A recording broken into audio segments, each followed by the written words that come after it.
Good evening. I'm Stephen Huddart.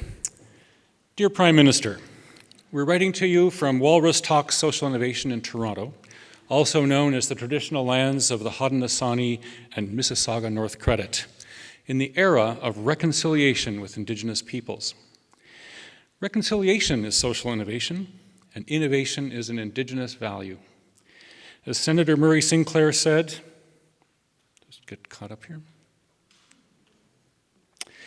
As Senator Murray Sinclair said at the 2015 Indigenous Innovation Summit, innovation is not just about new things. It's also about bringing the past into the present to address our current situation.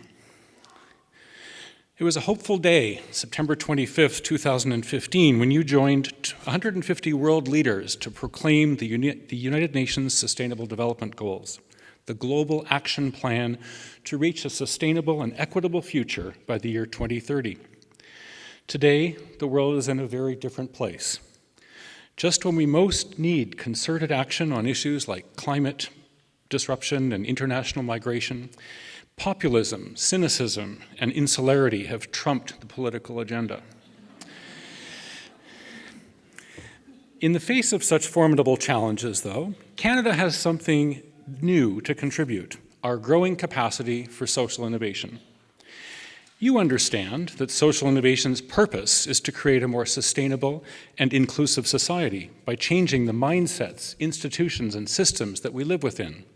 In your mandate letters, you directed several ministers to develop social innovation strategies. But in the year since you sent those letters, there's been some progress, not as much as we'd hoped. And social innovation practitioners haven't been very effective in telling our side of the story. Our situation reminds me of the Leonard Cohen line, "The doors of love, they budged an inch, but nothing much has happened since." So with 2030 just 14 years away, I want to propose 4 big ideas to move us forward. The first is to organize bold public challenges. Public challenges send a signal that we're going to attempt something great, and everyone is invited to participate. And credit where credit is due, the government has announced that it will launch a Smart Cities Challenge next year to generate and reward ideas for innovative and inclusive urban infrastructure. But our most widely used public challenge platform is actually better known outside Canada than within. Grand Challenges Canada focuses on improving maternal and child health in the developing world, and by 2030 aims to have saved 1 million lives and improved 30 to 40 million more. So in the spirit of reconciliation, why not create Indigenous Grand Challenges Canada? And may I suggest a topic?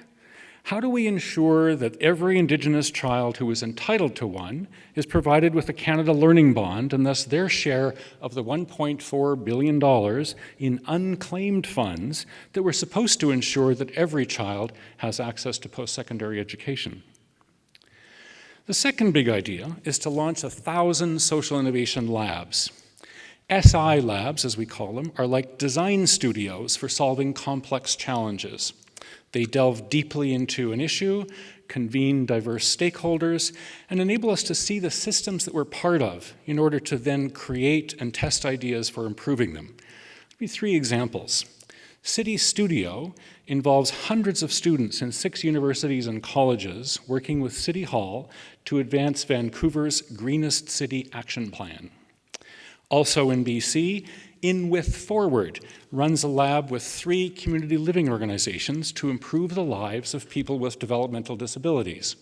Together, they created Kudos, a social enterprise that offers a catalog of free experiences, from volunteering in a pet store to visiting City Hall, to anyone who is bored, stuck, or just curious. Winnipeg Boldness is an Indigenous-led social innovation lab. It documented the barriers that are preventing low-income families from obtaining Canada Learning Bonds, and that led Mayor Bowman to create the Winnipeg Promise, a city's commitment to ensuring that every eligible child gets a learning bond. Now, as a result, Winnipeg Health Department provides financial literacy training to low-income families, and the province is looking at removing the $30 cost of a birth certificate.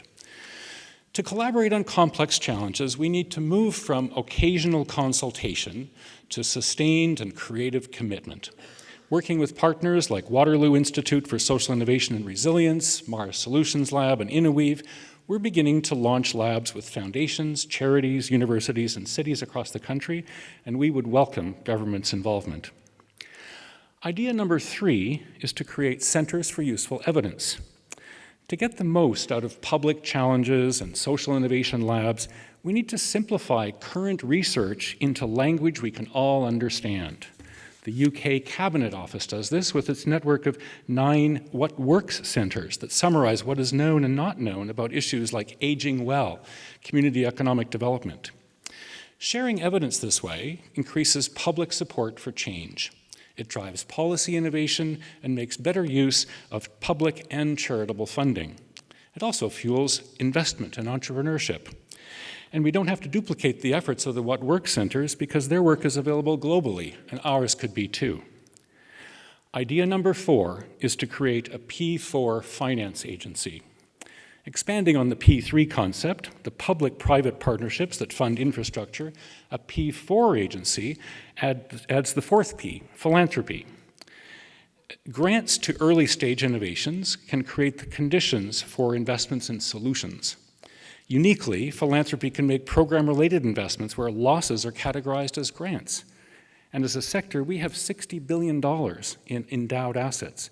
But most importantly, we bring creativity and civic energy to solving complex challenges. A P4 agency would stimulate innovation in the public service, bring new dynamism to the social sector, put us in a renewed relationship when meeting the UN Sustainable Development Goals needs an all-out effort. The Economist's 2016 Global Social Innovation Index ranks Canada 3rd after the US and the UK. With recent events in those countries, we'll be number 1 soon. Seriously, in the midst of mounting